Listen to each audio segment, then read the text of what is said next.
Salut la meute, c'est Raph. Salut la meute, c'est Jus, on espère que ça va bien. Aujourd'hui, on va vous parler d'une petite règle qui peut tout changer dans le jeu du loup-garou. Alors, j'arrête tout de suite. Moi, je t'ai dit que je voulais arrêter de jouer au loup-garou. Le loup-garou a été créé pour nous détourner du fait que la Terre est plate. Donc, on va parler de ça maintenant. Depuis quand tu crois aux théories du complot du gouvernement? Alors, déjà, je t'arrête tout de suite. Depuis quand le gouvernement, il existe? Ça aussi, je suis désolé, c'est un complot. Et en plus, je t'ai vu partir à la salle de bain dans 5 minutes, là, tout à l'heure. Donc, j'ai plus trop confiance en toi, tu vois. Mais je me lavais les mains. Oui, et en 5 minutes, en te lavant les mains, t'as eu le temps de recevoir un ordre de m'assassiner. C'est trop bizarre depuis que tu joues au loup-garou sur Minecraft, toi.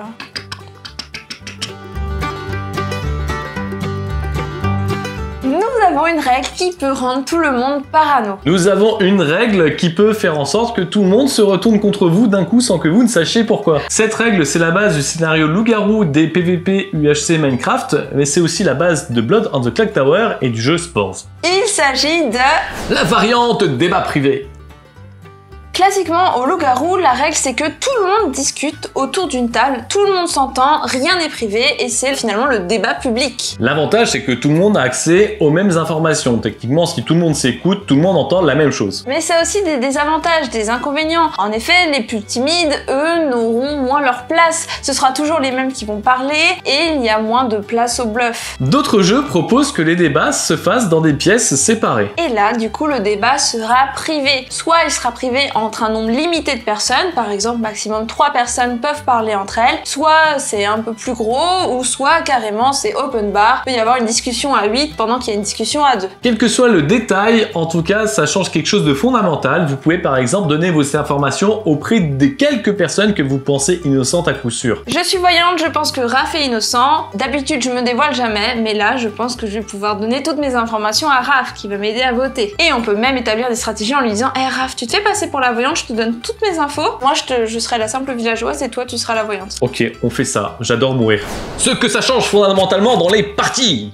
Selon les jeux, la forme va varier, mais des groupes vont se former, soit des groupes de personnes, ils pourront être dans une pièce, ou bien sur Discord sur différents vocals. Certains joueurs vont échanger entre eux des informations tout en se méfiant des autres. Et c'est là que ça va être très compliqué d'être à la marge des discussions. Si vous êtes tout seul, vous aurez du mal à vous intégrer à la partie. En plus des compétences classiques d'un loup-garou, vous allez donc devoir développer des compétences dignes d'un politicien pour ne jamais être en marge et être toujours au centre des groupes. Avoir raison, mais en réalité avoir peu de crédibilité aux yeux des autres groupes de joueurs vous pourra coûter partie là.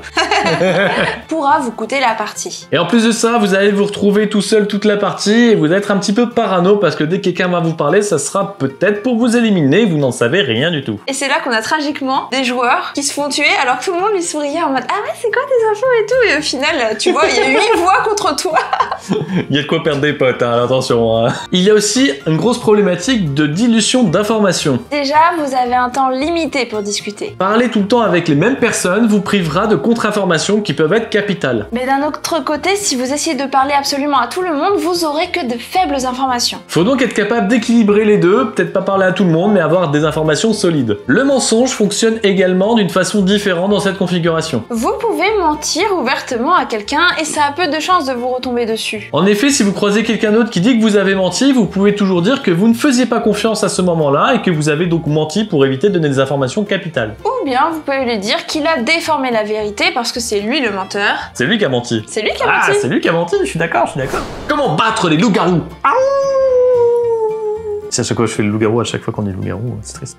En tant que villageois, vous allez devoir regrouper un maximum d'informations. Vous connaissez la compo, vous devez donc essayer de deviner le rôle de chacun afin de déceler qui est loup-garou. Et à force de récupérer des témoignages, vous aurez des certitudes sur les rôles de certaines personnes. Les loups-garous se trouvent parmi les personnes qui ont dit être des rôles plutôt bateaux, ou alors parmi les personnes auprès de qui les différents témoignages ne convergent pas, sont plutôt confus ou pas cohérents. Attention cependant, vos ennemis ont tout autant intérêt à découvrir le rôle de chacun afin de s'attaquer aux rôles les plus puissants en premier. Il va falloir être capable de garder certaines informations capitales comme secrètes. Vous devez gagner la confiance de vos alliés sans forcément révéler des informations critiques. Et malheureusement, dire seulement « faites-moi confiance » alors que t'as des gars qui dévoilent carrément leur rôle, ça va pas suffire. Armez-vous de patience et essayez de trouver le bon moment pour gagner la confiance des autres. Coucou, si t'es nouveau, bienvenue sur la chaîne de la meute. On propose souvent des analyses de stratégie de différents rôles de loup-garou. Il y en a pour tous les goûts. Abonne-toi et n'hésite pas à mettre la cloche pour suivre tout ça. Comment jouer les loups-garous? C'est moins bizarre là?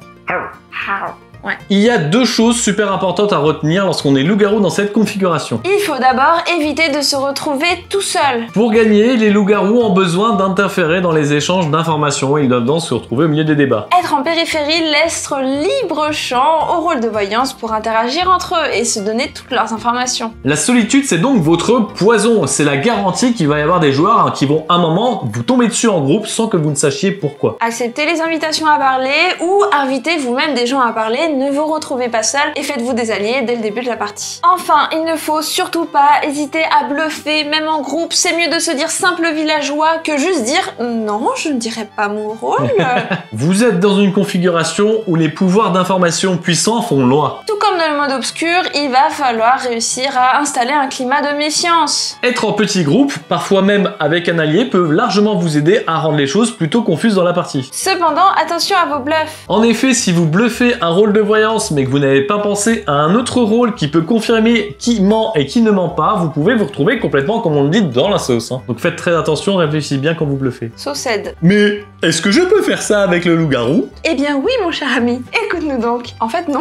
Si vous prenez votre jeu de loup-garou et que vous mettez simplement une variante débat privé, bah ça ne suffit pas. Il faut réarranger un petit peu le jeu. Déjà, vous ne pourrez pas interdire le dévoilement, étant donné que les discussions ont lieu dans plusieurs pièces différentes et que c'est un peu le principe de ce genre de mode. Il va donc falloir compenser de façon à ce que les loups-garous aient quand même une chance de gagner. En effet, la plupart des jeux basés sur cette variante ont des éléments qui font la différence. Par exemple, Blood on the Clock Tower a décidé de rendre le jeu en mode obscur, c'est-à-dire qu'on ne révèle pas les morts. On peut par exemple penser faire ça aussi pour le loup-garou. Spores a un système d'infection, ça rend la vérité très difficile à révéler, vu que les gros rôles de voyance risquent de devenir eux-mêmes des méchants. Dans le scénario loup-garou des PvP UHC Minecraft, il y a justement une grosse composante PvP, qui fait que finalement, les informations ne suffisent pas à elles seules. Souvent, il y a déjà eu plein de morts une fois que les rôles d'information aient eu le temps de faire circuler l'information. C'est la bagarre. C'est la bagarre.